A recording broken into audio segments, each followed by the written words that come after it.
Well, hello. Welcome to Wise Up on Air. Thanks for joining us today. My name's Damien Kaspar. I'm the software product manager here at Audiokinetic, and we have got an exciting episode of this developer-focused live stream that highlights folks who are using Wise for games and interactive audio in creative ways. So thanks for joining in today. I'll talk more about our special guests here in a minute. But before I do, I just want to hit some cool news and stuff that's been happening here at Audiokinetic over the past month. For folks who have been tuned in, we launched our public preview of the 2022 version of Wise that will be out later this year. It's an exciting time for folks to be able to get their hands on features and workflows that we've been developing in the interim since our last release. So talking a bit more about that, that dropped just in May. So this is our public preview, and it features the authoring and sound engine side of Wise 22.1. We'll also have a summer release, our beta preview 2 coming up this summer, which will feature the game integration side of that. So for folks working in Unreal and Unity, that beta version will arrive this summer for you to try out and give us feedback. And that leads right up to the full release launch towards the fall of this year. So stay tuned, and in the meantime, log in. Just head over to the Wwise Launcher, download it from audiokinetic.com if you don't have it already. Install that new version. We've got it just accessible to you from a drop down. It's our special release of the beta preview 1, and it's ready for you to give it a try. But don't migrate your production to a preview or beta version of Wise. That would end badly, and we want you to try all of the fun stuff and bring your feedback to us, but don't plan to ship with this version of Wise.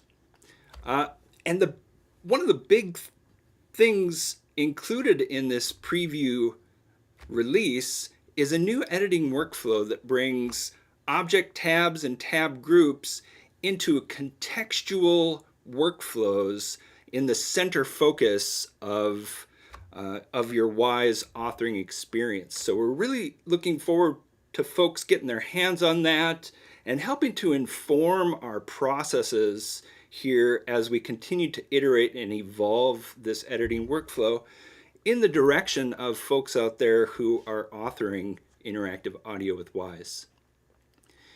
And in addition to that new editing workflow, we got a ton of other features in the box today that you can get your hands on and try out. We did a live stream about what's in the public preview last May. That was just a few weeks ago. And you can get deep in the moment with that live stream. Additionally, we've got a blog up that I'll talk about that outlines these features, but there's a lot there for you to sink your ears and eyes into. Additionally, this gives plugin developers a chance to touch base with the new plugin API, because plugins are not backwards compatible beginning with this new version of Wise. So if you're developing plugins for Wise, or if you are a plugin developer, jump in, take a look at the way things are changing. And this is the last release that will support mixer plugins as well. So as part of the object-based pipeline refactor in 21.1, we've moved our plugin API to object processors. And so you should be using that technique moving forward, and again, dig in deeper into what's available right now in this public preview to inform your plugin development for the full release later this fall. So again, we've got the public preview out right now, available through the launcher just by logging in. We've got the public beta preview 2 coming out this summer that will include our Unreal and Unity integrations, and then the fall release of 22.1 production ready this fall. And it wouldn't be a public preview if we didn't have feedback channels for you. And so right there in the launcher, we have attached to the version after you install it, the ability to take a survey and give us feedback about it.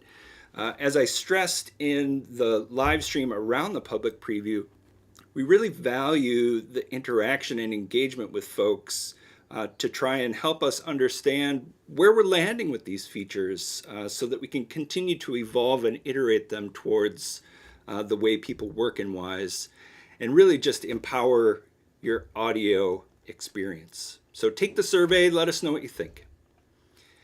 And in case you missed it, we had a video from Mike Drummelsmith talking about how we've changed our licensing structure for Wwise, and now Wwise has a free indie license for small studios. So you can dig in deeper with Mike and what that entails, but the big deal here is that there's no longer an asset limit for folks leveraging this indie license. So in the past, if you were familiar with some of that licensing limitation, we have removed that limit, and if you meet the requirements for the free indie license, you've got it all. So dig in there. Again, big change. We've talked about it a bit, but worth looking into if you're an indie developer out there exploring interactive audio. Another exciting thing on the topic of feedback is we're doing some things this summer to try and engage the online community. Starting tomorrow, actually, with the Wwise Discord, so the online community run by Bjorn Jacobson that pulls together people who are using Wwise. Well, we're going to stop by there for an hour tomorrow and just chat about people's experience with Wwise, if people have put their hands on the 22.1 public preview, or just generally catch up about interactive audio with this online community. I know we've all been working remotely over the past years, and it's been cool to see these thriving online communities coming together with a shared passion. And so we're going to be visiting a few of these different communities. Stay tuned over these next months and maybe drop in and ask some questions or share your experience working with Wwise. We really want to hear from you, and we're interested to touch base on how things are going. And that leads me to our special Wwise Up on Air today, talking about evolving the structures of Albion's online dynamic music systems. And they're going to peel back the curtain on what's going on under the hood with their pipeline and processes in this large-scale MMO. So without further ado, I would like to introduce Marie and Johannes. Welcome to the live stream. How are you today? Hello. Hello. Hi. It's nice to be here. Also, I'm great. How are you, Johannes? It's perfect. Nice. Nice to be here. Thank you. Great. Johannes, you have an awesome delay on your voice, which came from nowhere, and I feel like I'm all of a sudden in Jamaica with some dub reggae. Yeah, but sorry. I know what it was. Just used the wrong. But wrong channel. It was awesome. So welcome to the live stream. I'm so glad to have you here today. Let's start with some introductions. So Marie, would you like to take the lead and introduce yourself? Okay. So hi, I'm Marie Havemann. I used to be a freelance composer and sound designer for games, but since a few years, I'm also the senior audio designer of Albion Online. I'm not good with introductions, I think. That's okay. And so Albion Online, and you have a history as a musician. I know this from your presence in the world. A musician by trade. What instruments do you play? Oh, okay. Yeah, well, I've got a sort of I meandered around that topic a little bit. Yeah, I learned guitar, violin, and piano, but and I also played bass in a metal band for a few years. But yeah, right now I'm just writing music on my own. I'm not in the band anymore. But this whole composing thing was something I sort of did not sort of I did not straight go there from the beginning. I first learned audio engineering and sound design before I dared to be a composer too, because I don't come from a background where this is sort of considered a thing. So yeah, so that's why I'm sort of more of an audio generalist, but I also sort of really like exactly doing that, being responsible for the full soundscape of a game and not just the music, but like the overall experience. And so this is also why Albion is such a great fit, because they gave me the chance to reshape some structures that were in there and yeah, discuss new possibilities or new musical approaches for things, That's which is a chance you don't get that often, I think. Yeah, and I think that intersection of being sound sensitive as a musician and being able to play all these different instruments, coming together with, like you said, being a generalist for Albion. Yeah, that seems like the perfect fit. So, thanks for being here today. And Thanks for Johannes, having us. on the other side, tell us about what you've been up to and how you made it to where we are today. Yeah, I'm a game developer. Hi, I'm Johannes Kosanetzky, and I joined the game industry in 2005. Worked off a lot of different games, and in 2016 I joined Sandbox Interactive. And one of my first tasks was integrating Wwise into the project. So that was also not the first touch with game audio, but in on such a deep level. And since then, I was mainly maintaining, adding new features to the audio side of Albion, and yeah, that was more Yeah. as my. Well, it's great. We're always looking for engineers who are sympathetic to audio and the needs that we have. It's not so special in that it's not like DSP programming, which would be sometimes traditionally what is thought of as audio programming. But did you have much audio background before stepping into the Wwise integration? No, I must say I didn't have. So I'm not have not developed any music software or something like that. Well, and I think that's actually great because, again, it speaks to how accessible it is to step into something like Wwise from a development perspective. And very quickly, as we'll see in the presentation from the two of you, scale up the complexity of what you've accomplished in Albion Online and some of the incredible features of both the systems design from a sound and music perspective that Marie will be speaking on, as well as from the asset management or challenges of a large world experience. So thanks to both of you for those introductions, and it's great to be here with you today. I am going to hand it over to Marie for a little bit of a presentation on the Albion side of things. So if you would like, please take it away, Marie. Yeah, I guess I just wanted to say I didn't know that you didn't work in audio before, because you are one of the most audio interested coders I ever worked with, and I'm always like bragging about how I enjoy working with you, because you're sort of also, I can always come to you with questions on what you think works best for the system, and we sort of have a lot of discussions about that, and I really enjoy that. So I'm surprised that you didn't do that before. It speaks to your sensitivity. Nice. Nice. Okay, so all right. So at first, I want to talk a little bit about Albion. I've prepared a client of the game in here, or Johannes prepared it. I just opened it. um, I will dial up the audio a bit. So yeah, Albion Online is an MMORPG, and what is special about it is that it's a massive world. So I can show you the map of it. So we have the Royal Continent, which is where you start and where you have the royal factions. And when you're further in the game, you will get into the Outlands, which is this massive area here, where it's deadly everywhere. And if you want to take it one step further, even we can go in this area, which are the mists. And this is another sort of continent in the in the ether, sort of.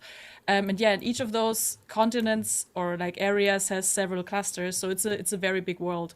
And special about Albion is that you don't choose a certain class when you start the game. You can basically switch anytime on what you want to play. For example, this character right now, I'm wearing a fishing rod because I was fishing before we started the stream. And if I sort of unequip my rod, I can become a healer by just equipping a staff and changing my gear. Or I can become a melee fighter with plate armor just like in an instant, and then my spells change and yeah, my style of gameplay changes. Or I can also decide that I want to focus on the gathering and on the like being the best blacksmith in the world of Albion and sort of focus on trading and selling my goods to the market. So there's a lot of different things you can do, and you can sort of change on the spot what you want to do. You just have to be careful, because if I would run around in a black zone with this stuff, I would probably be ganked and lose everything. But so that's one thing that is very special about Albion. And the other is that we were in alpha before 2017, but the original release was in 2017, but it was always planned to be true cross-platform. That means that it will look exactly like this on mobile, and a friend of mine could join me on mobile and we could play together while I play on desktop. And this obviously had implications on how we structured and planned the whole content, because it's not just mobile, it's not sort of a version of the game, it was planned to also release for mobile from the start. That's fantastic. Yeah, And I so- know we're going to talk more about how assets were managed across those different platforms later on. But just the fact that you're presenting the same gameplay experience across these two different platforms, well, and at the core of MMOs is that player versus player experience, playing with other people. So that seems like what a great thing to be able to enable. I'm sure it came with its challenges. Yeah, and we have a fantastic game designer who actually focused on making the experience feel good, especially also the controls on mobile, and he's constantly working on this. That his name is Mark. So for that we also got several awards. Was it this year or last year? I think it was last year. I'm not 100% sure. Was it this year, Johannes? Do you know? I already forgot. This year was it? Okay. Yes. Okay. Okay. I thought this. Okay. Yeah. Good. Yeah. It is quite a challenge, and I think it's remarkable how the team achieved to do that. I mean, we've always been on Linux, Mac, and Windows, but like the mobile platforms are also working like and really smoothly is quite a thing. Great. Yeah, but that's not it. I mean, gameplay wise, you could, as I said, gather, but you can also fight. And this is a private server, so we will not I will not be ganked by anybody right now. But normally you would have also have other people running around. Obviously, we could go to the cities. But another thing that you usually do to sort of get worthy items, or not worthy, what's the right word? Expensive items, Yeah. that you can sell or use, would be to engage in fights. So you would either go for a dungeon or and therefore we also have like these different kinds of mob factions in the game. I'm just quickly showing their home base because this is the home base of the undeads. Then we have Morgana, which are sort of demonic sorcerers, but humans, but with the demons in one. I don't know how to say it. Right. Then we have the keepers, which are more on the nature magic kind of side, and also they're giants. We have the Avalonians, who are sort of from the Arthurian legends, the first inhabitants of Albion, who are also gigantic, and they sort of have a different use of magic. And yeah, we have the Retics, who are sort of the people who also stranded at Albion and got a little bit crazy. Where are they? They don't have a home base, so it's hard to show. And yeah, so a few of them. So from the musical perspective, we focused on like with the first batch of music or the original soundtrack. It was about 1 hour long and was written by Jonne Walton and recorded in 2016. Focused on sort of we did not have, or we barely had any loops back then in the game. We mostly had sort of themes for certain areas. For example, the different biomes that we have each have 2 themes depending on whether it's in this continent or in this one, because this is more dangerous and thus a bit darker. Yeah, so we have these biome themes for each of the continents, and we had one city theme. We have a theme for boss fights, and yeah, a theme for the Hell Gates. And what else? Yeah, a theme for the towns. And what the sort of focus was to sort of make the places feel as the sort of general level of like, how do I say this? Not the general threat level, but how they look, how they should feel, and all those things. So that was the basic soundtrack, and that's what you also can see in my Wwise project here. That it is structured in at first we generally just start the music and then it switches depending on what kind of area you're in. So with the years it grew because after Albion was released in 2017, we have two bigger updates each year usually, and in those updates we introduced new content and we expanded the gameplay, and we also reworked and added stuff to make the game more interesting. And so there are also over time more and more different music situations were added to the game. For example, I can Yeah. get into that. And so it started with biomes and these 2 different continents, and then you have these different areas that you've mapped out in the music system using switches or states, and then factions. That plays into this as well, or? Yeah, it's like usually you would go in the biomes to gather or maybe find a dungeon, and you would have like the biome music of that area. For example, I mean, I can just jump there to Great. show you. For example, let's just go into let's go into the highlands. Okay, so when I go somewhere, you have the music and the ambience of that area.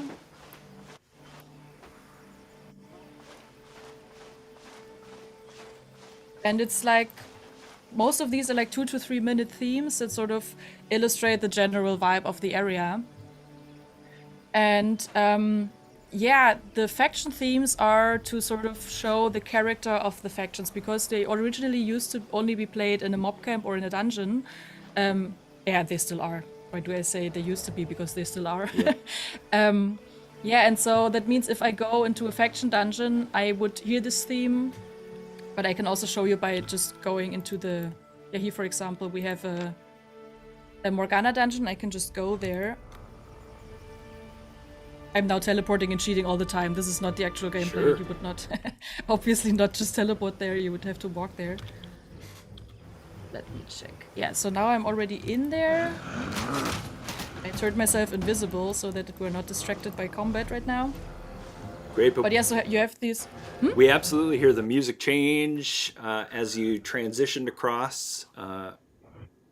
Yeah, so these faction themes, they were also written by Jonne, illustrate the character and sort of the vibe of the faction. In this case, the Morganas are very military, they are very disciplined, and they are also extremely dangerous.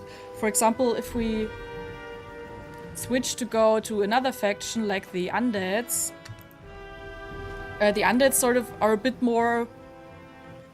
As the story of them is a bit more heartbreaking, because these were actually the people that fight alongside Merlin to defend Albion from the Morganas, but Merlin had to sort of pull a spell with a big blood sacrifice, and all of them were killed and are now stuck in this undead state. So that's why their theme also is a bit, more ghostly and also more, I would say more longing. Sure. And also slower, and Yeah, it's definitely got different vibes than the more aggressive faction. Yeah, so and you hear those themes as soon as you enter a territory of them, and the rest of the biome is like the biome theme. And then there are special situations, for example, when you have bosses, you usually have a danger zone around them that signifies that, hey, here's, sort of the calm before the storm is how our game director puts it. Great. That you notice, okay, I need to be careful what I do next. And if you engage in combat, there's a boss theme playing. And that is still how the game originally was designed. But since we added more and more things over the years, for example, when I teleport around here, you can see that here are dungeon entrances into corrupted dungeons that were introduced, I think, 1 or 2 years ago. Gotcha. Where you can sort of get into another kind of gameplay. You just have to find them, where you sort of have, where you can fight demons, get other rewards, and other people can invade your dungeon, and sort of a completely different kind of gameplay than roaming around and looking for mobs. But here, those fellas here, these undead mobs running around, are called roaming mobs, and these were introduced a few years ago too, because we wanted to sort of enrich the continents, and things like that sort of changed if the whole music concept was still making sense. And one of the first things that I sort of wished for Albion to change was that we have combat music, because before, I mean, without the roaming mobs, you could pretty much know when you go for a fight, because you would have it in the dungeons or in specific areas like home bases. And except for PvP, you would know whether combat is happening or not. And since we have those roaming mobs in more and more dungeons, it is more flexible on how you actually want to play the game. So last year we made a music update, and we introduced a combat system that now all kinds of combat in the game also have music. And that is sort of one of the biggest challenges that I also wanted to sort of talk about, because I think this is what is very cool about Albion, that we keep adding new content to the game, and then we, especially Johannes and me, have to think about how do we make that work with the existing music, and where can we enhance something, and not just us two, obviously the whole team, and obviously also the game director, of course. Yeah. But if Johannes and me have to make it work in the end. And it sounds like, development is this iterative process. And what you explained from the start was, these first steps towards a music system that you've continued to expand as gameplay has changed, as dungeons were added, as roving mobs were added. And so in that way, the music system is this always expanding, dynamic piece of the Albion world that helps to support what people are experiencing as the game evolves, right? And so, talk a little bit about, I guess I'm interested, how in those early iterations did you work to maybe combat repetition? So when you were just walking across the continent, you get that immediate, music that is illustrative of the biome. But did you do some randomization of it as people were walking across the continent? Did you have time where the music would fade all the way out for the biome music, so that maybe there was no music to try and what kind of techniques might you have used early on that have since been tuned because of these new mechanics? Yeah, it's actually quite the opposite. That our game director has a very strong stance on not wanting loops because of the repetitiveness. So all these themes, they play once and then they're over, or that's what it used to be. So we had people like asking for loops and sort of re-triggers for the music for a while already, because you would go into a cluster and then the theme would play, and when it's over, it's over. So if you like sort of spend an hour there chopping wood, you have music for 2.5 minutes and then you don't have any music. And that was the original solution. I mean, I think as long as the environment is rich and you have an ambience, it's not too problematic, and also it really depends on the gameplay. But this was something that changed when we introduced the combat music, because now you, as you heard, the theme ended, it's over, and now I don't have any music. But when I run into combat, there will be combat music. Second. when you're not invisible. Yeah.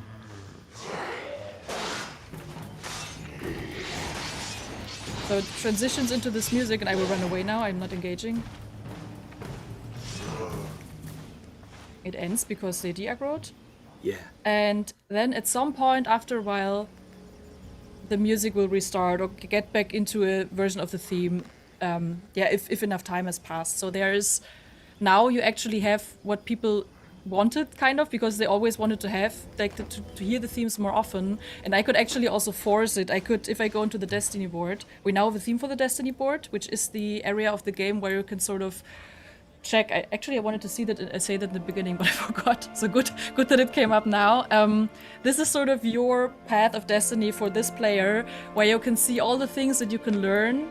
For example, which armor you have to sort of level up. I'm currently in a cheat account, so I have everything maxed out. Yeah. But normally this would be grayed out, and you would actually have to sort of watch your path and level up and play this actual armor to level up leather armor and all those things. Yeah. To actually make this Destiny board, which is quite an important part of your journey, more attractive, we added a theme for it. And if I open it, and if I'm staying long enough, this theme will start. And if I go out back then, and there was no music before, it will restart the biome music as it just does. Nice.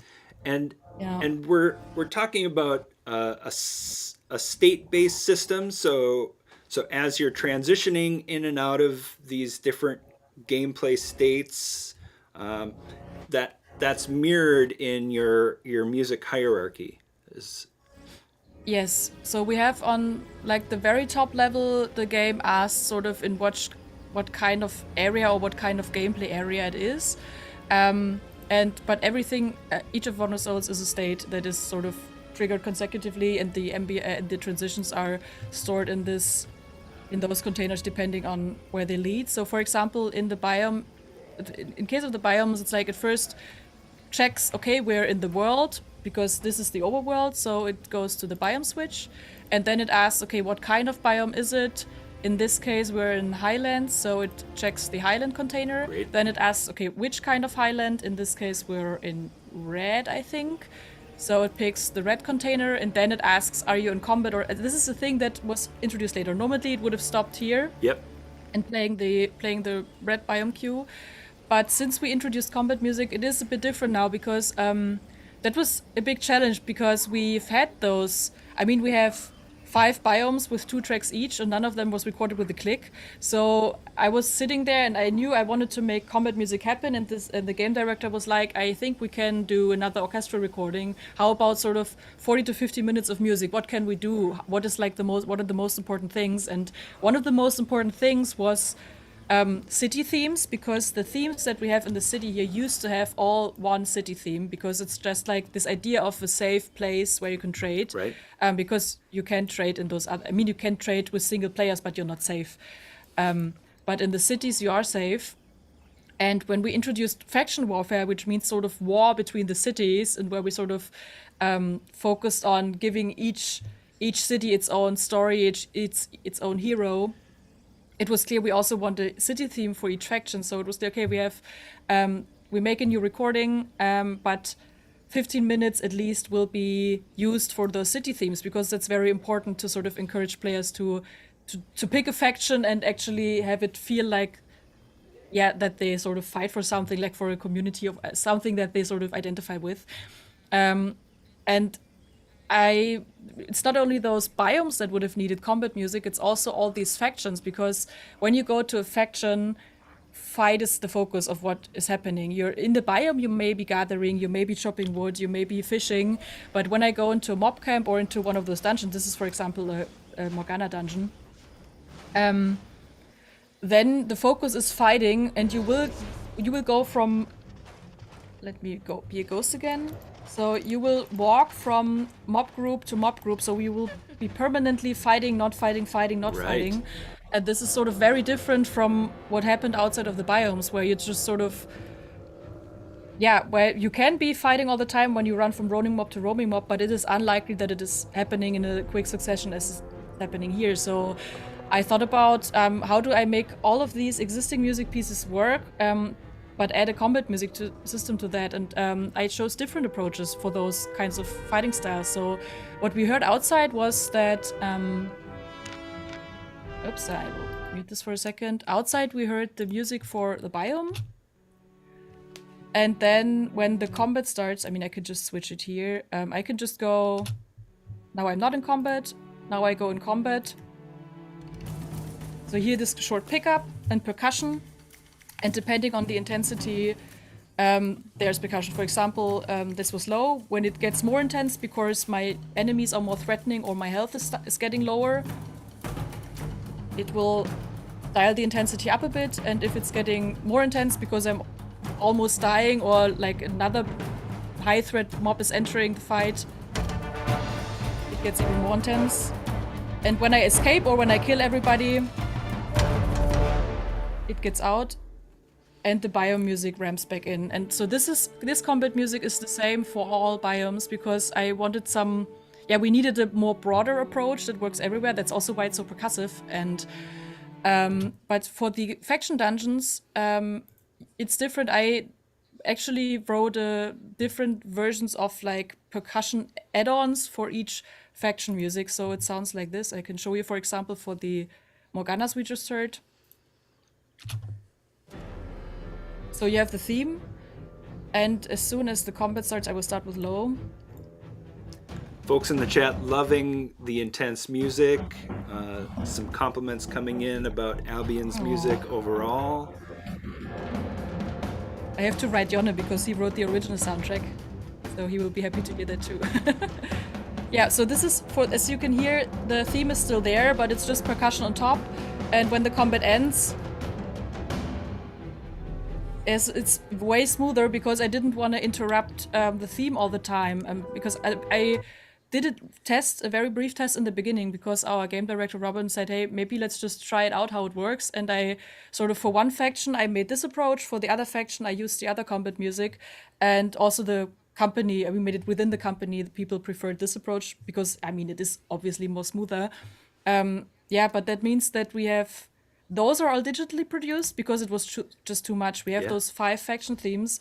And I had to make it work in a decent time frame, so I had to make some compromises. What was really important for our game director was that we at least have the amount of different intensities was more important to him than how many different versions of the combat music we have. And for me, it was very important that in those dungeons, we don't get torn in and out of the theme all the time. Right. So that's why we have this combat music, which was recorded with the orchestra with these 3 intensities. And the 3rd intensity has a version with brass and without. And for the factions, we only have 2 intensities, which is sort of low to medium and high, so that we always have the escalation for the highest threat when your health is low, because, that's important. That's an important thing to notice. But it's not 3 intensity layers because it was difficult, because these themes, when they were written, they were not written with the intention of having 3 layers of percussion on top. So it took me some iterations to actually find the right amount of intensity. I mean, I could show it for another faction, for example. Yeah, and for Undead it is easier. And what's kind of cool is, again, what you're talking about is keeping people in combat, or in those moments when you are moving quickly between different groups of enemies, right? And you don't want to lose the momentum of the music, and you don't want to lose the momentum of that engagement, right? And so when you're changing those intensities in the same piece of music, what you get is you get the continuity of the music but the dynamic of the music contributes to the engagement that's happening on the screen. And I think that that's, again, a core piece clearly of this combat system that you've created. 2 things that I think were really interesting is how you worked to find the right levels of intensity. And also you mentioned something about getting feedback from the team. And I think that that's a really cool piece of, I assume, MMO development, where people are playing the game together on the team, and they're experiencing these different aspects that are coming online that teams are working on. And I don't know if there's more to say on that, but I really like how the team contributes to, the success of the music in the way you described? I think this is one of the biggest challenges actually, because what is really cool is that we get regular playtests with players who can actually give feedback to anything they want, and sometimes they compliment stuff, sometimes they write down that if something is annoying, so it's always cool to get that. But regarding the feedback for audio, it is a bit difficult because you would play a lot of content in Albion as a group. So you usually have your team of people on your headset. And so people will adjust like the volume they play very, very differently. For example, I always have everything on the same level and just change the master volume. But there are people who are like, okay, I'm talking to people, I will just dial down the music to 0% and the rest I keep loud because I want to hear the sound effects. A lot of people sort of usually dial up the sound effects because it's also fight feedback that you need. But that means a lot of times when I ask for feedback, people say, "Oh wow, I forgot to dial up the audio. I forgot to dial up the music." So it can be very good feedback, but it can also be very heartbreaking. Yeah. Because Well, so and an MMO is something that you're negotiating across many hours of gameplay sometimes. yeah. And your focus is on different aspects of it, right? The communication of what's happening through sound effects, but also that emotion that music brings to it. So, Yeah, I also think it's like the question you said about the levels and the amount of intensity. This is sort of, for me, the eternal struggle with game design as always, because I think audio people would always tend to do things more subtle, and game designers usually tend to do things more on the nose, so that sort of it can really be felt without noticing. But this is not what you want when you do audio. You want to feel it without actually noticing it. So this was sort of a back and forth, and finding the right like balance there was not easy. I think especially the start and ending bits for these faction things I iterated the most, because like I wanted the moment when the combat starts to be a little bit accented, but I didn't want to sort of to be too much on the nose. So those were the hardest. But the Morgana faction in particular was the hardest because it already contains so much percussion in the original theme. yeah. And yeah. Okay, so taking a step back from the composition, like we've been talking a lot about these different techniques that you use to create the musical soundtrack. And all along the way, I've kind of been keeping track of the different implementation pieces, right? And we see that you have the ability in Wwise to do all of the switch state setups, the transitions in order to get the musically appropriate transition between the different elements. But I wonder, Johannes, if you might have something to add from the implementation side of things, because again, we're talking about the negotiation of states. We maybe have, locations on the map that correspond to these things. We've got different intensity levels that might be parameterized. Like, how does that all fall into place? And how has that collaboration been in order to align these compositional elements with the interactivity? So the big interface feature we are using are the states. You saw it in the soundcast Marie showed when she showed the state switches for the music. And so the game engine, or from the game engine side, I'm pushing just the state changes, but the actually heuristic, which chooses what kind of intensity you have now, is quite complex. Also, a lot different states you can be in, like being inside the danger zone of a boss, or fighting against a mob, and having all the threat levels you need to consider. So there is a battle music system I implemented to sort out all these rules and pass in the correct states.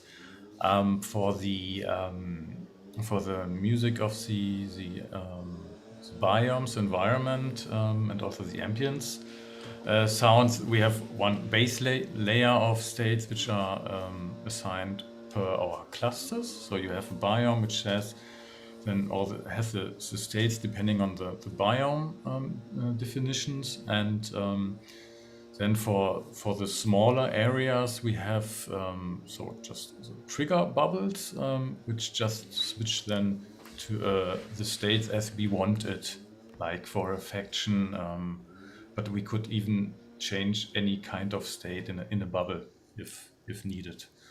I think that's that was the most part of this Yeah, these state switches. and you end up with this hierarchy of states, or this kind of rule system that governs which states are active at which time in order to play the resulting music.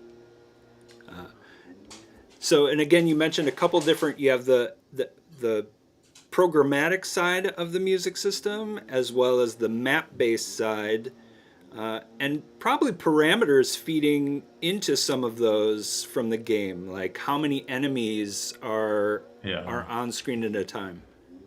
Exactly. So we're collecting the threat levels. Every mob has a defined threat level given by the game designers.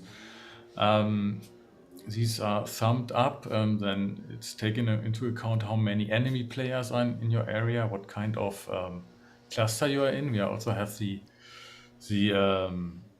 different that in some clusters you can get killed by players, and in some clusters you are just getting knocked down and don't lose any equipment. So there's a difference of danger you are in, and that also decides what kind of highest intensity for the combat music can be reached, I think.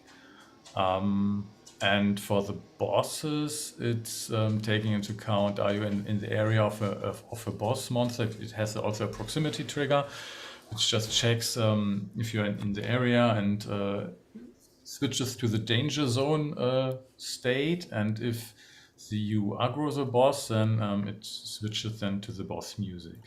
And when you kill the boss, it just fires up the jingle that you successfully killed the boss. That's the most parts of the music system, I guess. One thing that's interesting to me there is you're talking about the threat level being assigned to these different enemy types in the game, and this is certainly, I guess I would ask, is that something that the game designers or the folks who are creating these enemy classes, are these values that are being assigned by game design, or is that something that audio does? Do you mark up these different enemy types with a threat level? No, that's done by game design completely. I mean, they approach us if they have if they are insecure, if they're unsure about some like new types of bosses that don't really are in ranks with what we already have. But in most cases, you have certain types of mobs. For example, is it a standard mob that I can kill with one player? Is it a elite mob that can only be killed in a small group? Or is it the elite mob is actually where you need a big group to actually kill them. And so for the bosses, we have mini bosses, we have bosses, and we have also rare bosses. And what Johannes just said about the danger zone, in the definition on how threatful a mob is and what kind of music they trigger if they are a boss with the boss music is decided in the mobs XML and not in the audio XML. So it is the whole discussion on where we sort of draw those lines, we discussed together with game design, and we also tested it together. And this is also something where we got feedback from the team when we had this one big combat music test within the company with a form where they could fill out what they notice. After that test, we also sort of adjusted the moment where the music changes into high threat, because I would have said, I don't know, maybe 30% because you don't want to hear it all the time. But then we I think we had 25% in the beginning, but we then dialed it up because when you sort of get low in health, the screen also gets red, and it should actually fit that moment, because if you're already on, 20% health, it's likely you will die in the next few seconds. So we had to sort of dial that a bit up, that you still have the chance to run away if you, or take better care. But that was something that we tested and discussed a lot, like this moment, because you don't want the music to be switching all the time, but you also don't, you don't want to have the time span where the high intensity is audible too small, because it should also somehow work as a signifier for the gameplay. And yeah, but the values are completely decided in when the mob is designed. Those things are decided as well and discussed. And sometimes I spot bugs there, but usually it's we have one dedicated mob sound designer, one dedicated mob game designer who usually sets up the mobs, and he also does that. So what I love a couple of things in this example, right, is that one, you've got this extension of the audio team outside of the audio team who has a dramatic influence on what's the resulting intensity of the music. So, I mean, I think I love to underline that cross collaboration across disciplines. The other thing that was interesting is, so you coordinated a company-wide play test. You put together a survey, and the results of that, tweaked the intensity levels there. I think that's such a valuable method to use to get a better understanding.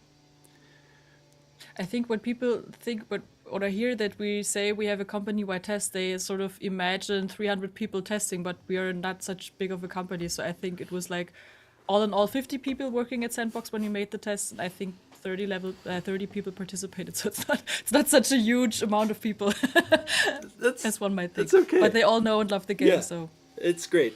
So got a question coming in from the chat. Since you're not dependent on loops, does that mean that you're relatively free about the overall structure of the music? That you can modulate easier, for example, because you don't have to worry about transitions that much. Would you say that that's true?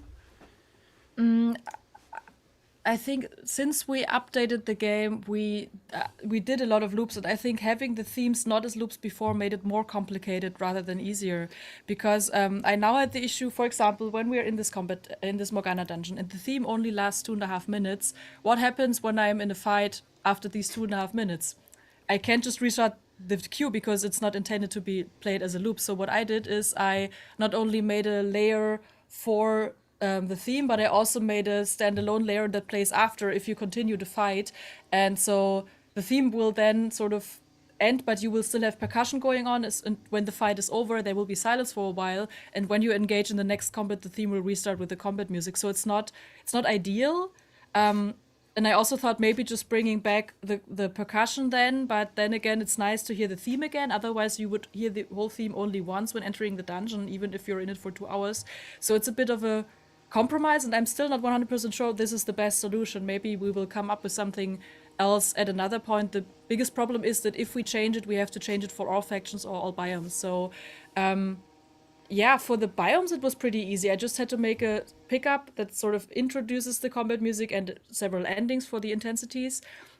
And I could sort of fade in and out the biome themes because they are also written in a way that fading them in and out works pretty nicely because they have sort of a textural quality also and are not like full-on big blowing themes where it's weird that you interrupt them.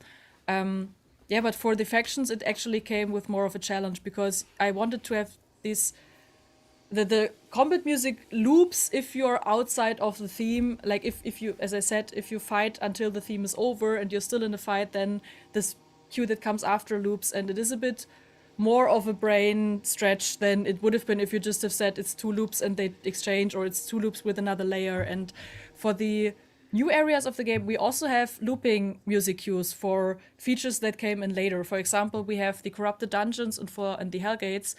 And since they are sort of also more about mood, because they're also focused on fighting, but it's like the intensity of the fight really depends on whether your dungeon is invaded or not, or your Hellgate is invaded or not. And so we, right from the start, worked with loops there. And so there I also just have those combat overlays, similar as the factions, but it's just looping. So it was actually way easier.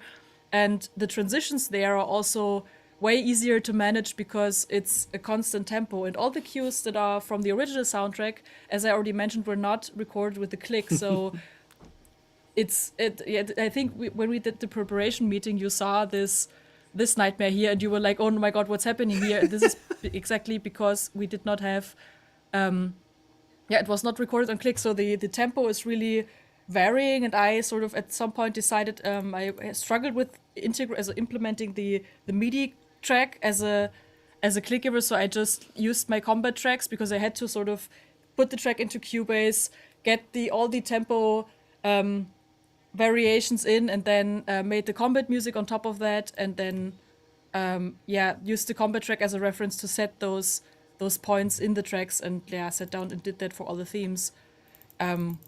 Because they were not recorded with click, so I think this is something that escalated sort of the amount of work to make it really smooth. And that's between the original compositions that were created early on. Yeah. Again, just to get them to transition appropriately at musical appropriate times, you had to mark up the timing of them to get the appropriate transition.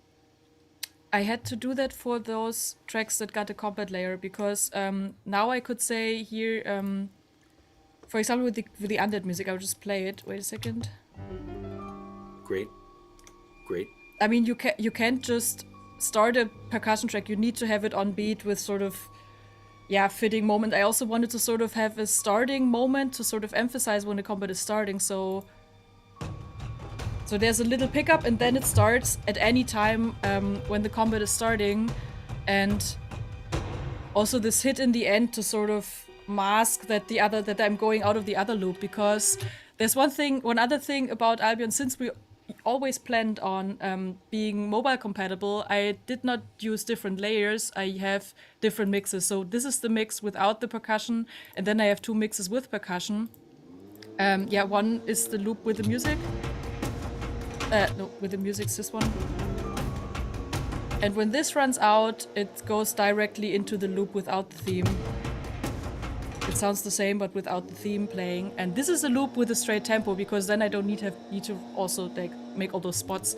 But in general, with the original soundtrack, most transitions were just fade in and fade outs. There were, except for that Jonne wrote, for example, the boss theme in a way that it sort of has a establishing moment in the beginning.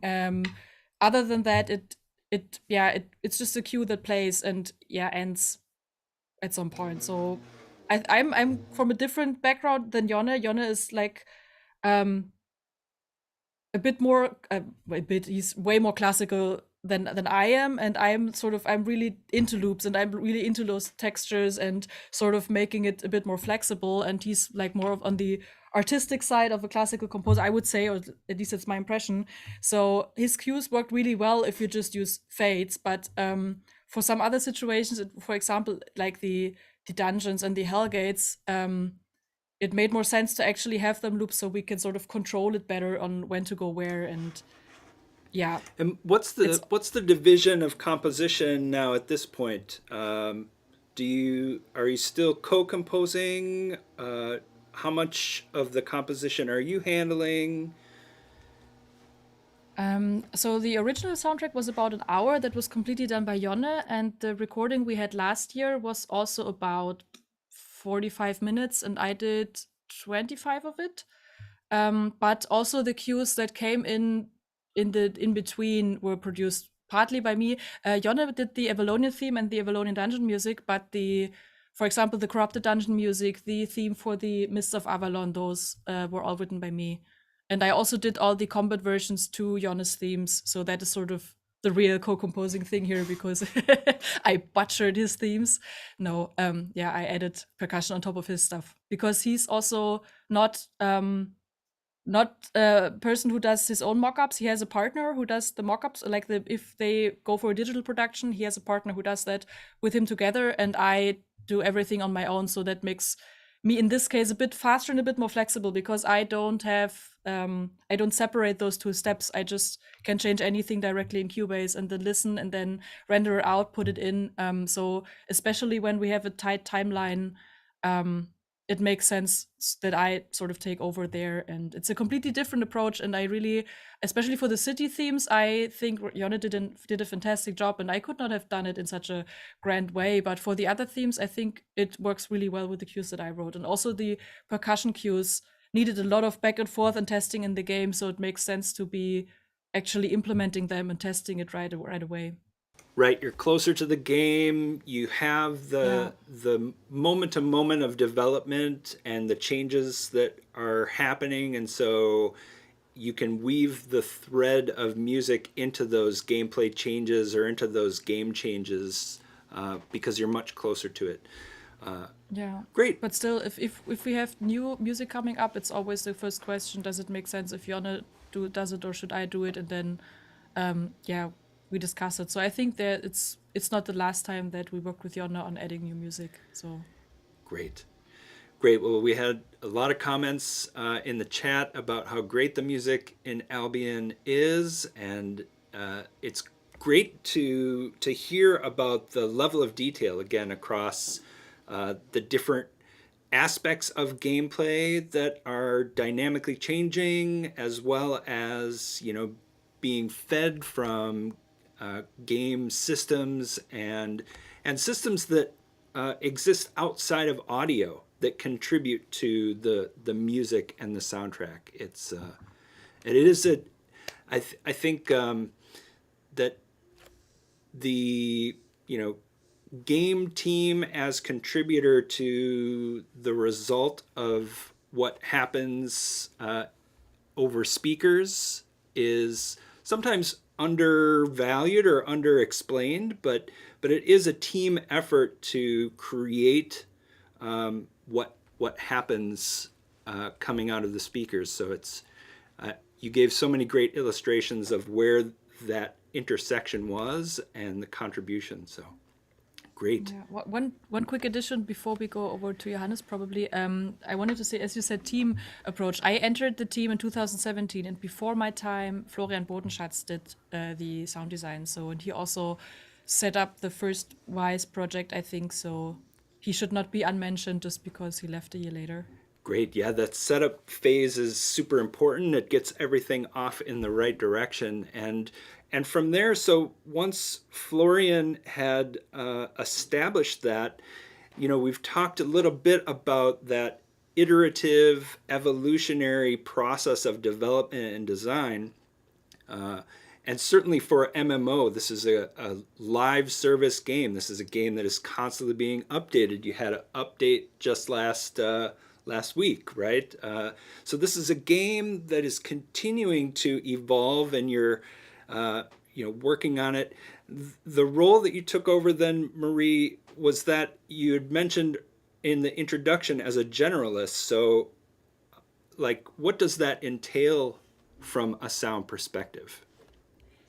Yeah, so I was not intended to be a generalist in the first place. When I was approached by Sandbox in 2017, they were looking for somebody who does sound design and implementation solely. They made it pretty clear that they are not looking for a composer because they just recently recorded the soundtrack, and they wanted someone who is into looking what we have, improving what we have, and also taking over all the new tasks that come with because as you say, there is always an iterative process on what we need and what we want to add to the game, and we needed to they wanted someone to take care of that, but also look into, hey, how did the game grow over the last 5 years, and what sort of was maybe forgotten, because I started as a freelancer, and the person Florian Bodenschatz before me also was a freelancer, and it is a bit different when you're a freelancer in a company that sort of always outsources packages, because this moment of actually taking over the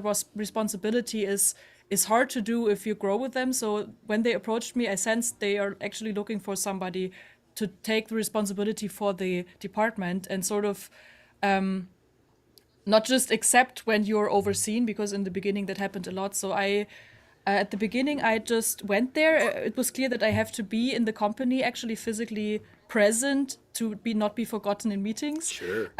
But this sort of changed over the years that I've been there. And I really did not plan on doing music for the game, because they made it very clear in the beginning, but it somehow not magically, but naturally happened, because I was then also helping with trailers, and when we needed trailer music, there was a point when I helped out. Or the very first cue that I did for the game was in the Halls of Fame, because we introduced a actual Hall of Fame, like this old, I can show you. It's actually a hall where statues of the season winners are placed, and we needed a queue like with choir and very yeah. Oh, should I actually close the window because the bells are going strong outside, or is it okay? Oh, it's okay. No. Okay, I just noticed. Yeah, actually, what bells like that are also part of the Hall of Fame. Maybe that's my brain suddenly noticed.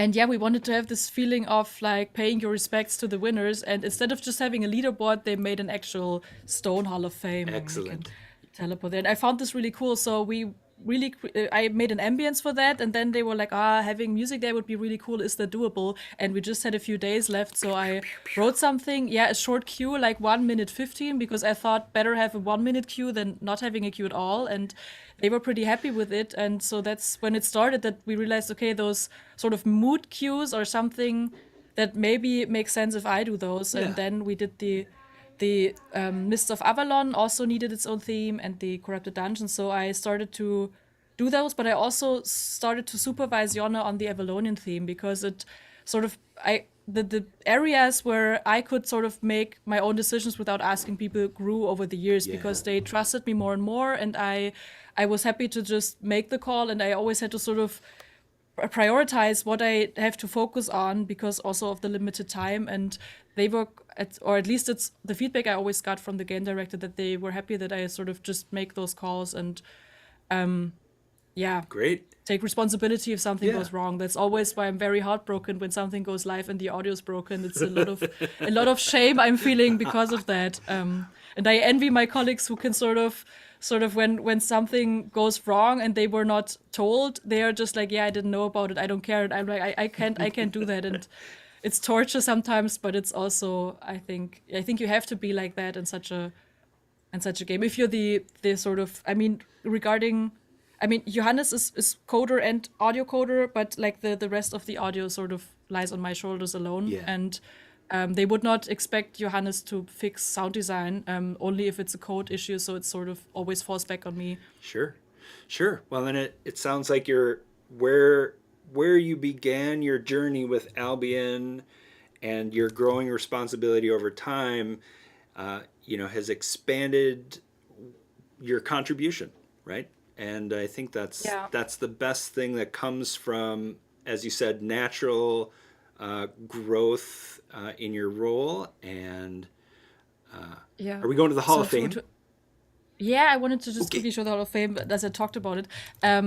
What I wanted to say is, so my responsibility is split. I just recently wrote it to Robin, our CEO, because we were talking about relocating into the office or staying at home. And I was like, I think 60% of the time is meetings, bug fixing, or like working on audio systems and all those things. And yeah, a lot of bug fixing or on the fly adapting to changes. For example, when spells are balanced, I usually have to go over if the audio still is working, because for me it's a difference if a spell needs 1 second to be cast or 0.3 seconds. Yeah. And so all those things, checking those things is like I do a lot of that during my work. And then maybe 40% bug fixing in meetings, 20% sound design, and 20% music, but it really depends. And the other percents are I don't know, evenly split about all the other things, or actually outsourcing, because we started outsourcing to sound freelancers also in the last year, and so I oversee those people too.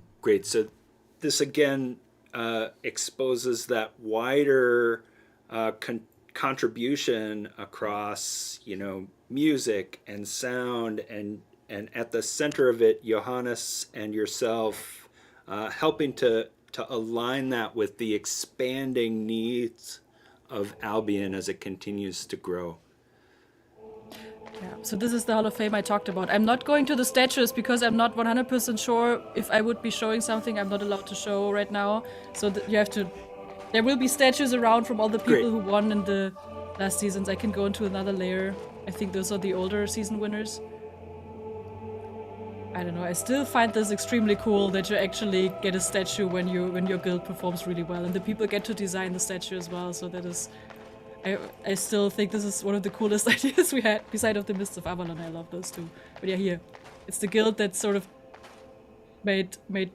told them how they want the statue to be, and now you can sort of go here. You have a little poem that was written by our community manager and like marketing people. Yeah, That's pretty great. cool. That's great. And for a game that is so centered around community and the contributions of the community to the story, to the development of the game, that's such a great tribute. And the music sounded great, by the way. Thank you. Well, does it seem like we're ready to transition to talking more about the behind the scenes of that? And we'll just do a little bit of behind the scenes screen swapping while we get ready to talk more about some of the pipeline and yeah, like let's go deep. So Johannes, thanks for getting that set up for us. What are we going to see today? Okay, yeah, after hearing a lot about the music and using states, I'm also talking about what we use from Wwise to get our memory consumption down, because of the possibility that you can really hear every kind of sound at any time, because everyone can have any kind of equipment coming to you in the world and channeling a spell on you. And because we needed to support mobile devices, we also had very big memory constraints. But I must also say that audio was never the problem actually, because there are other parts of the game which consumes much, much more memory. But still, we looked at how we can keep it down, and just to throw out some numbers right before. So on desktop, if you are going into a big fight with a lot of players, like 20 or more on the same screen, and some mobs around, then on desktop you can reach like up to 120 megabytes, and on the mobile devices that are around 60 or 70, I think. And that's for loaded audio, media, data. That's the media structure, everything in there. So really, there's a high limit.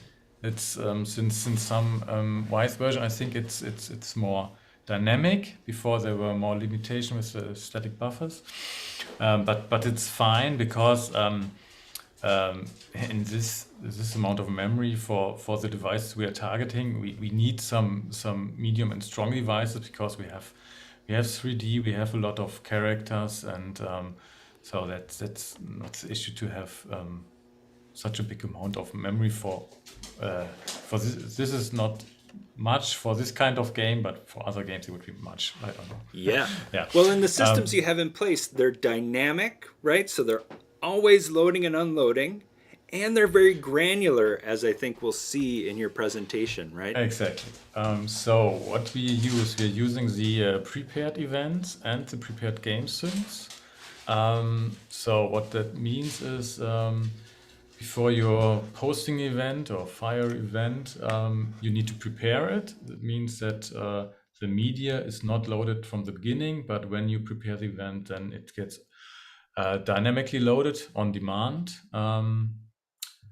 That can introduce some latency, but because we are mostly running on SSDs and on mobile device, you have flash drives, that's not the issue here. And also our camera perspective gives a little bit more,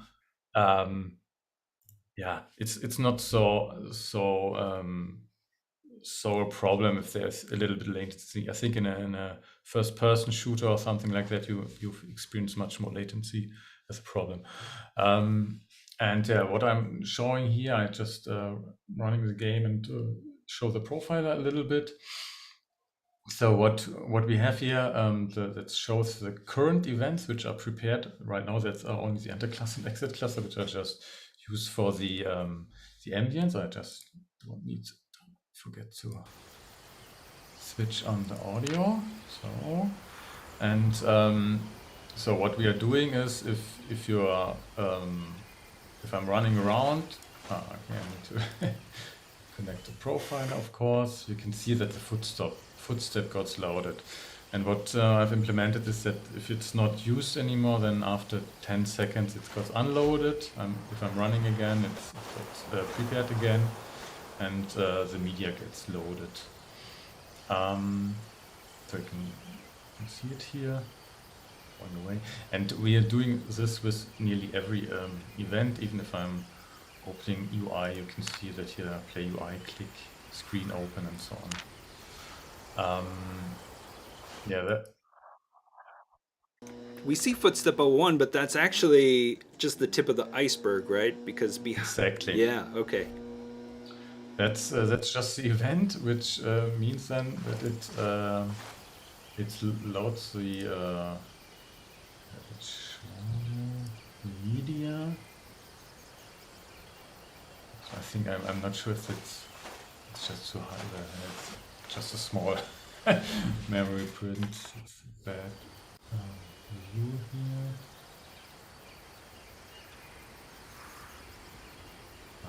Actually, okay, but what you can see here is these are the sound banks which are loaded, which only include the structure. So all the events, all the switch containers, and so on, all the logic or the data behind it used by Wwise to define what's getting to be loaded and played. And yeah, that's so the events is just one part of it. We are also using the game syncs, the switches and states a lot. So this means to not having too much loaded if you are like just preparing event like attack or impact on an enemy, that you don't want to load all the media which are for all kind of armor types, for example. We also using the prepared game syncs. So the same as for the events, we are preparing game syncs, the switches which are needed. So it switches is per emitter base. So for example, we use it for the armor type, for the weapon type. So any kind of sound emitter, any kind of fighting object or a mob or a player is one of these emitters, and we are setting these switches for the equipment. I can show this maybe. Right, and so what that means is that, you know, in the case of an event getting played, for instance, the footstep, this is a abstracted action executed on the footstep switch, and then in that switch you've got your material types. So it's going to then set the game sync on that switch and play only the surface type for that footstep that is currently set on the object. Exactly, yeah. And it asks for the armor you're wearing. So what kind of person is wearing it? How big is it? For example, we have the same footstep event for mobs, and there it asks what size is the mob and what is the armor of the mob, and then mob type. Yeah, there are a lot of things asked for. Also, the speed for the player's footstep 1 has a parameter on the speed, and then plays different sounds depending on the speed. Great, yeah. And so all of that gets set on the object on the game side, and then you're using that information to, as part of your prepared event and prepared game sync, to bring in only the media you need for those settings, for that association. Exactly. That's what Wwise is doing for us. Yeah. And in the case of multiple characters who have the same game syncs set on their objects, it's smart enough to know, I don't need to load this again. I've already got the media I need for it. Yeah, exactly. I'm just ref counting the use of the switches and have it only once prepared if it's used. If not, then it's getting unprepared. I can maybe show, get it visible again and show some what's working. For example, I have now the plate armor here, so you can see the armor type is plate. If I switch to a clothes, then I have the clothes game sync prepared. What influences if let me just spawn some mobs here. So we have a different kind of mobs with different armor types. You can already saw that now there are more armor types in it.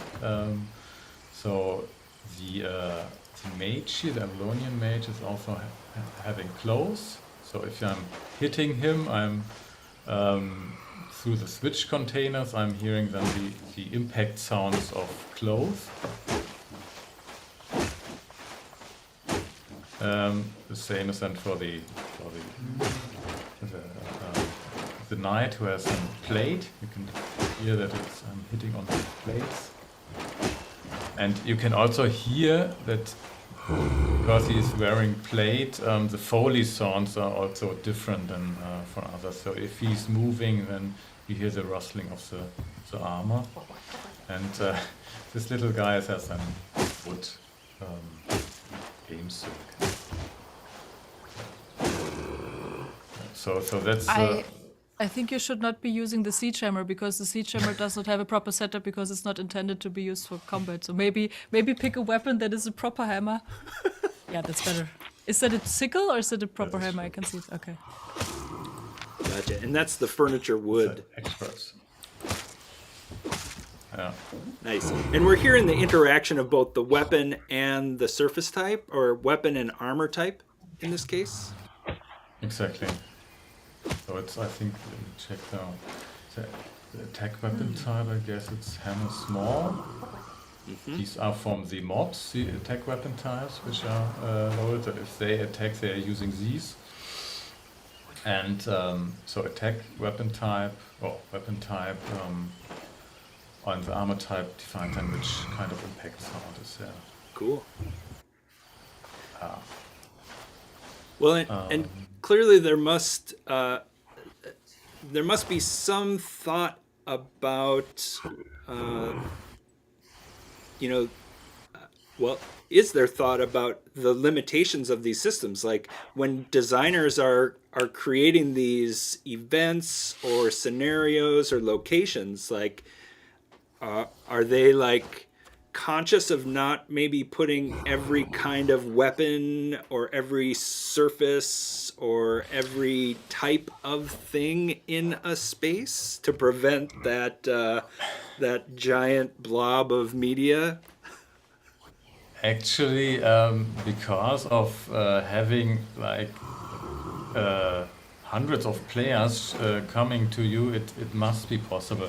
But the more limitations are more there on the graphical side. So you have there much more limits, and indirectly it limits then also the sound part. So I'm not concerned on that front for that. Yeah, but again, I see this as another game design driven audio result, right? Because again, from the game side, if you can't have every surface visibly represented because of reasons, right? This limits the audio that would be heard under those circumstances as well. And again, just underlining that that collaboration, right? Yeah, that's true. I think there's not so much consideration from the game design side for those things. I mean, we have some. I mean, we reuse materials also because it kind of makes sense in the fantasy setting. So there is not so much between cloth, leather, and plate anyway. I think chainmail was in discussion for a while, but it never made it. I assume because it was not available at that time, that sort of the medieval setting is placed in. So, but the actual amount of different materials is not. Like it's not such a big variety to choose from anyway, but so I don't think that game design has to consider those things. Cool. But they do from time to time come up, and when they come up, that's sort of, for example, we have for the Avalonians a construct, which is a gigantic stone creature that is sort of different from the stone giants that we have that are natural. And there it was like, okay, if we have this new size and this new material, we have to sort of make an impact sound for each weapon. And then we know this sort of escalates the amount of work that has to be done on the audio side because all those switches have to be set up.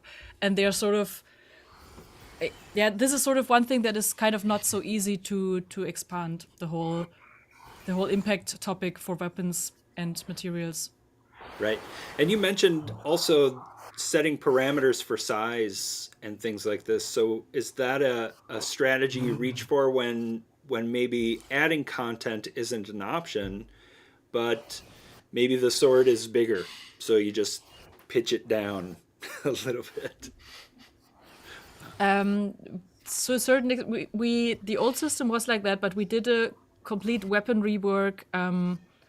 I think 2 or 3 years ago, where I actually redid all the attack sounds and impact sounds for all weapons, and actually made proper sounds for different sizes, so that a tier 1 sword is smaller than the tier 8 version, so it sounds different. And then we have different kinds of hammers that all sound differently. Some share their sound, but not all of them. So at first, yes, we definitely share a lot there, but we don't do it for the player sounds, at least. Some mobs still do, and also the footsteps for the mobs, for example, and also for the mounts are still shared a lot. So that's not Yeah. the variety there is still a bit limited, and that's something that at some point would be cool to also expand, so that they sort of get the same amount of love that the player attack sounds got.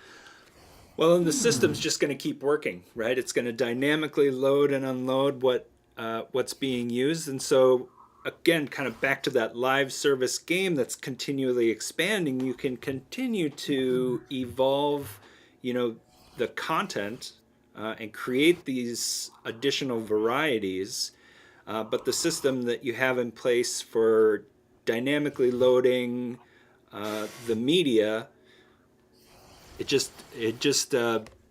it will benefit from the expansion on those variations. So that's pretty cool. What is helping us is also the camera perspective, I must say. So only seeing this part always on the same time, it prevents us from having a sophisticated LOD for graphics and sounds. Or let's say we have some kind of LOD because all the dynamic objects, which most of the part are doing the most expensive part on the graphics and on the sound side, like the mobs, are only sent to the client if you're in the area. So the server only sends you the mobs which are in your interest area, and so only these are creating graphical representation and playing sounds. So at least when you're not creating some static environment object which would do expensive stuff, then you don't need to worry. But what we, for example, had also what we are using for the static environment is this multi-position feature of Wwise.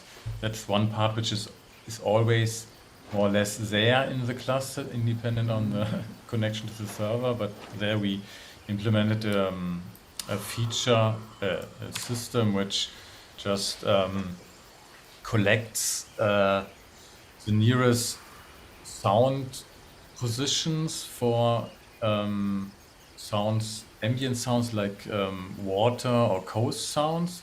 For example, if let me check on this. Yeah, and we're talking about is multi-positioned emitters, right? So this idea that you have, well, you'll explain it, but again, a way to manage what you hear from an emitter without multiplying its instances across all of those emitters. Yeah. So what we see here in the profiler now, this we called it the audio merge emitter. That are multiple positions, but actually it's only one emitter, and the game engine just collects these positions and sends it as a whole to the Wwise engine. And what we are doing is just not just collecting it in a very efficient way and updating it. So I don't know if you can hear the ambient sounds.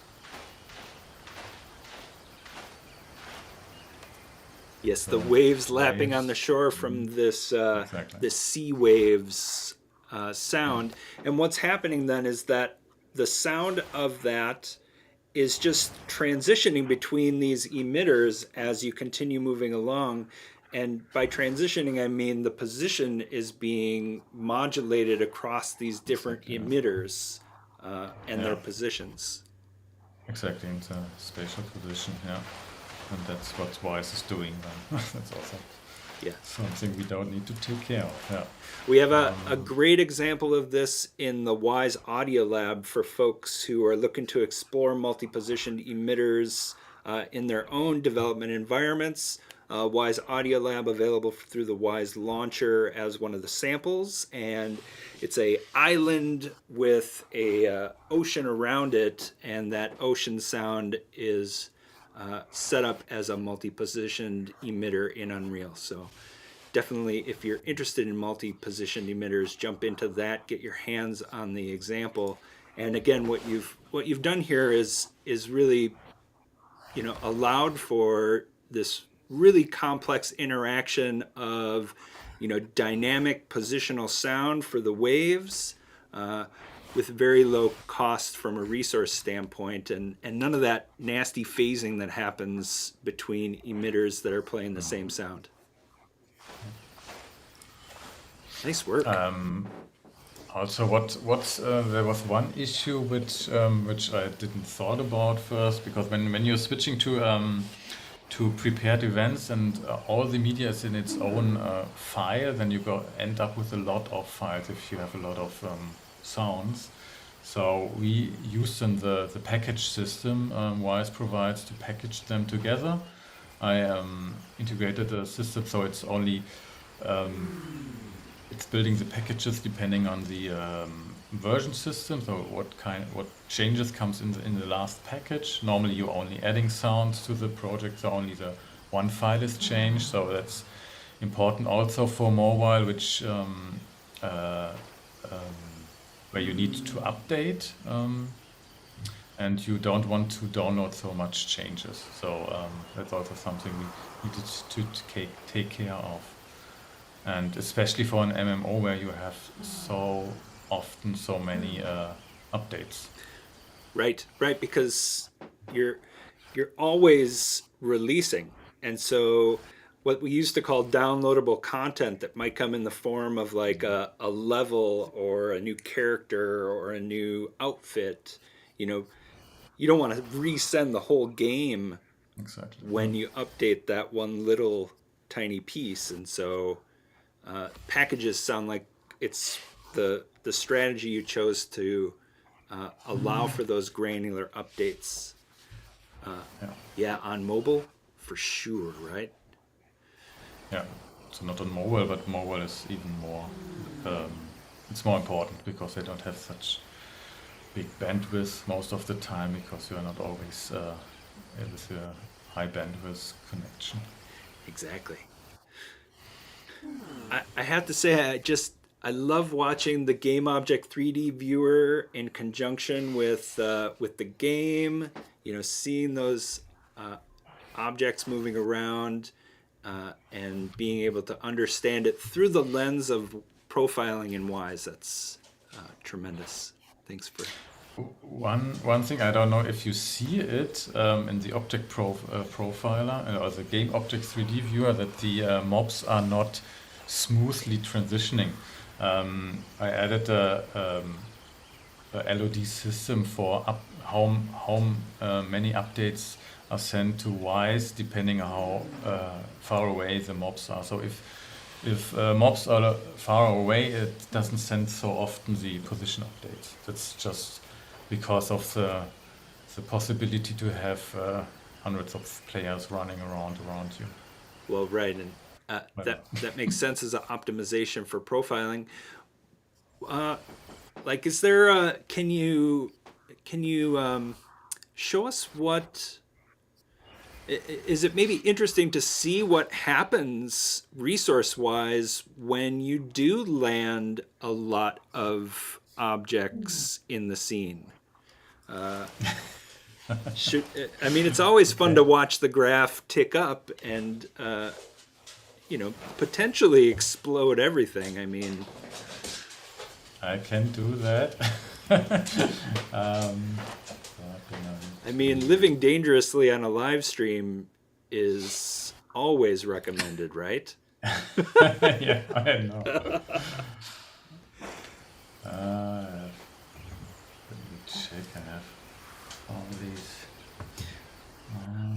Which is to say, definitely a unique scenario of MMOs is, as you mentioned, the chance that in a what do they call them, an event? So in an event, when you bring together a community to take down a boss or to, play a certain part of the game, right? You just never know how many or who is going to show up. And so, yeah, having to prepare for the worst case scenario. I will try if I can. Let's see. The problem is to really rank it up, I would need to spawn a lot of different objects with different. I don't know. It's.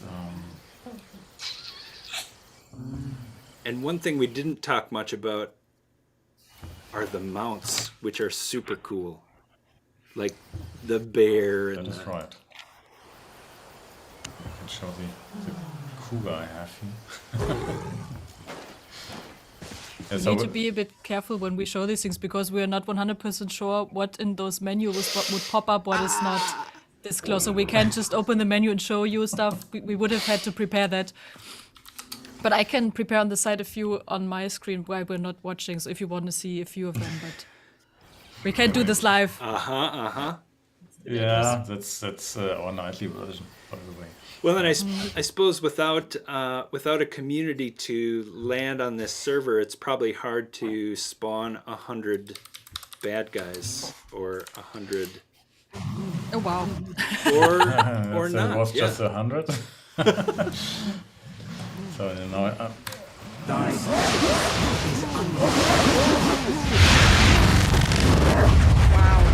okay, that's. I'm just trying to break everything. Yeah, but that's.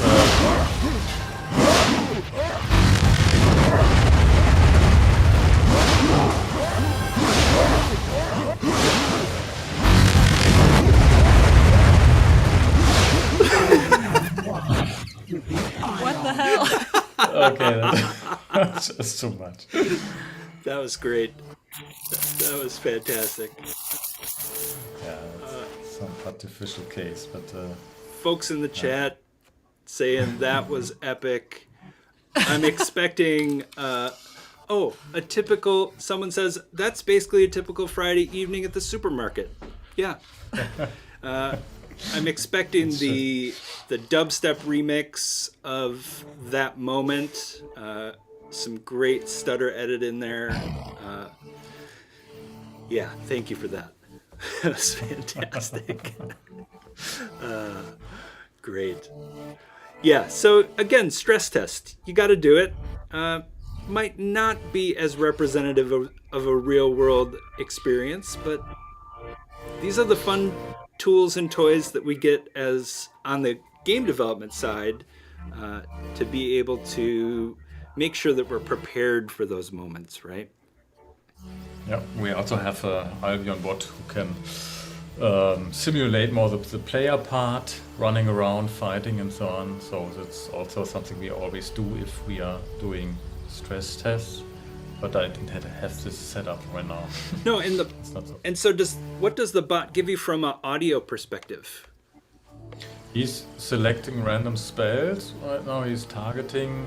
So actually, we get a good feeling about what a player could do. And of course, he's behaving totally different in some parts.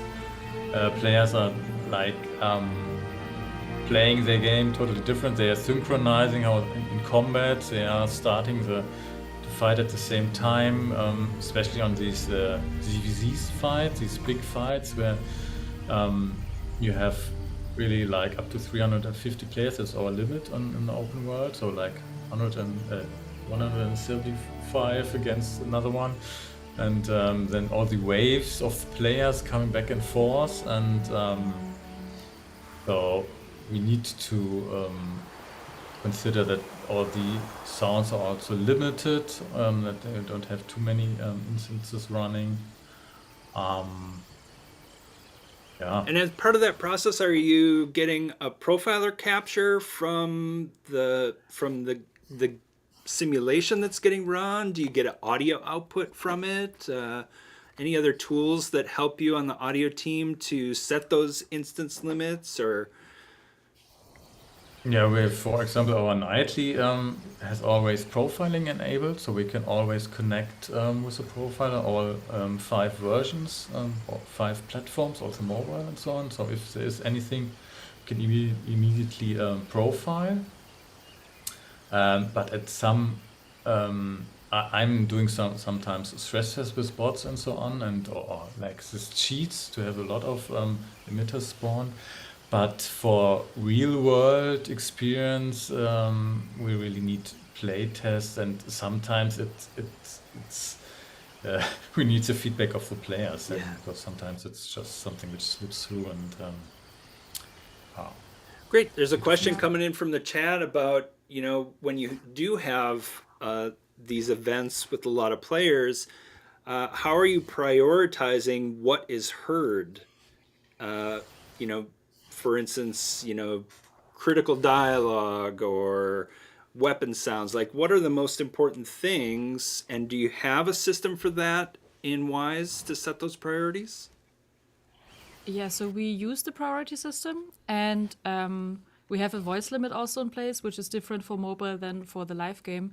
But as Johannes already sort of touched, it is very difficult to get actually data on that while testing, because it's completely different on live when we actually have thousands of players in a city. And when I tested with Nightly, I don't have those. It's just like a few people who are testing right now. So this is something that is actually pretty hard to estimate, and I just have to try, and if it's sort of not working, I have to adjust it for the next patch. So this can happen also because we're not big enough to actually have a dedicated audio testing and audio QA. We only have a few QA people in total, and when they are working on a next update, they can't make much time for audio. So it's a bit, I try to get data online on what are sort of good values to start with, and then I sort of implemented the priority that I think makes sense. Also with the fall off, like that the stuff that is currently happening on like in close proximity is always more important. Yeah. That the aggro sounds and de-aggro sounds and die sounds for mobs are more important than the other sounds they do, because if a mob is aggroed, this is a signal that you're in danger, that they are started attacking you, Yeah. and things like that. So I would at some point really like it would be really cool to actually have a test with all other audio people involved and really actually play. I mean, we play as a company, and I try to play the game as much as I can. But it's when you play, it's also hard to focus. Like with your own account, it's also hard to focus on all the things that are happening, because it's like, I mean, you have to also be good at it. Otherwise, you're ganked pretty easily. And all those things. So I think like actually getting more data on that and having more tests with more people would be something that I would like to do at some point, because I think there is potential to improve the overall experience in several cases, and it's just sort of hard to get data on how it actually feels, because you can always change the numbers and come up with a very sophisticated system, but is it actually feeling right in the end? This is hard to actually tell. And we have sort of player surveys also to ask them about how happy they are with the audio, but it's also hard to actually pinpoint if something is wrong for normal people who are not trained in audio as well, because even I struggle when I play to sort of say, hey, is this actually a bug or did I just not really listen? So we don't have a dedicated system in place to sort of get feedback for that yet. But you're tuning it, right? And it's a question of, what's important to communicate to the player. As you mentioned, you have these mechanisms for priority or voice instance limiting or attenuation, which is a valuable, kind of mix prioritization tool, only hearing Johannes? the things that are immediately around you, for instance. Johannes also implemented a pretty cool thing that the player themselves and the current target are sort of a bit louder than anything else. So this is sort of already helping to understand if a mob is focusing on you and you're in battle, that this mob is a bit louder and you're a bit louder than the people around you. Because also with this camera perspective, the whole proximity is not always 100% correct, since the camera is like always a bit here. So the stuff below the camera is closer to the camera than the actual player. Got it. Got it. Yeah. And that system is so camera related. Are there some state-based mixing in there as well? Yeah, I mean, I think the listener is not exactly where the camera is, but somewhere in between. And this is something that I would have, if we would ever actually have time to really not just focus on new stuff, but actually look into what we have and sort of improve what we have, to actually check if we could improve the way that the camera is aiming for the gameplay, would be something that I would actually try to play around more, especially with the spread of events, because at the very beginning the camera was sort of shooting directly at player position, which made the whole stereo panning extremely broad and not really fitting to where the camera was. And now we're sort of in between, but still everything that is happening in the at the bottom of the screen is a little bit enhanced, and this is not ideal, even though it sort of fits the perspective better than it was before. And I completely forgot what you were asking. Well, I'm sorry. This is the fun is, I think, that because the game is continuing to evolve, that you may have this opportunity to revisit these things over time and continue to tweak and get the feedback of players and the feedback of the team, towards the continued best representation. Because I think that games that ship once only have to get it right once, which is challenging, right, in the first place.